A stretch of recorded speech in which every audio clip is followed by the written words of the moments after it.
കാരുണ്യം മനുഷ്യനിൽ ഉണ്ടാകേണ്ടത് ഒരൈച്ഛിക ഗുണമല്ല, അത് മനുഷ്യനായിരിക്കുന്നതിൻ്റെ അടിസ്ഥാനം തന്നെയാണ്. ചിന്തിക്കാനും സംസാരിക്കാനും പഠിച്ചത് കൊണ്ട് മാത്രമല്ല നമ്മൾ മനുഷ്യരാകുന്നത്. മറ്റൊരാളുടെ വേദന മനസ്സിലാക്കി അതിനോട് പ്രതികരിക്കാൻ കഴിയുമ്പോഴാണ് നമ്മൾ യഥാർത്ഥത്തിൽ മനുഷ്യരാകുന്നത്. പലരും പറയും അവരെ കാണുമ്പോൾ ദുഃഖം തോന്നുന്നു എന്ന്. എന്നാൽ അവിടെ വെച്ചാണ് പലരുടെയും കാരുണ്യം അവസാനിക്കുന്നത്. കാരുണ്യം ഒരു വികാരമായി മാത്രം നിലനിൽക്കാനുള്ളതല്ല, അത് പ്രവൃത്തിയിലേക്ക് മാറുമ്പോഴാണ് അതിന് അർത്ഥം ഉണ്ടാകുന്നത്.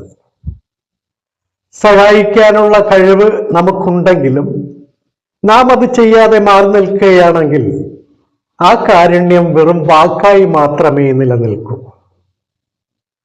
ഒരു നല്ല വാക്ക്, ഒരു സഹായഹസ്തം, കുറച്ച് സഹനം, അല്ലെങ്കിൽ ഒരാളുടെ വാക്കുകൾ ശ്രദ്ധിച്ച് കേൾക്കുന്നത് പോലും ഒരാളുടെ ദിനം മുഴുവൻ മാറ്റിമറിക്കാൻ കഴിയും. കാരുണ്യം കാണിക്കുന്നത് നമ്മളെ ദുർബലരാക്കുന്നില്ല, മറിച്ച് അത് നമ്മളെ കൂടുതൽ ശക്തരാക്കുന്നു. കാരണം നാം എല്ലാം ഒരേ ജീവിതത്തിന്റെ ഭാഗങ്ങളാണെന്ന് അത് ഓർമ്മിപ്പിക്കുന്നു. ഇന്ന് സഹായം ആവശ്യപ്പെടുന്നത് മറ്റാരെങ്കിലുമാകാം, നാളെ അത് നമ്മളാകാനും സാധ്യതയുണ്ട്. ആ ജീവിതം അങ്ങനെയാണ്, ശബ്ദമില്ലാതെ എല്ലാം മാറ്റിമറിക്കും. വലിയ ദുരന്തങ്ങളിലും ദാരിദ്ര്യത്തിലും മാത്രമാണ് കാരുണ്യം വേണ്ടതെന്ന് പലരും കരുതുന്നു. എന്നാൽ യഥാർത്ഥ കാരുണ്യം പ്രതിദിന ജീവിതത്തിലാണ് കാണപ്പെടുന്നത്.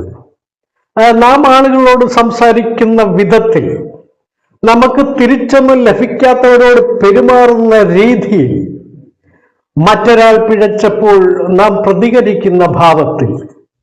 ലോകത്ത് ഇതിനകം തന്നെ മതിയായ ക്രോധവും അവഗണനയും അഹങ്കാരവും ഉണ്ട്. എന്നാൽ അതിന് ഏറ്റവും കുറവുള്ളത് കാരുണ്യം പ്രവൃത്തിയിലാക്കുന്ന മനുഷ്യരാണ്.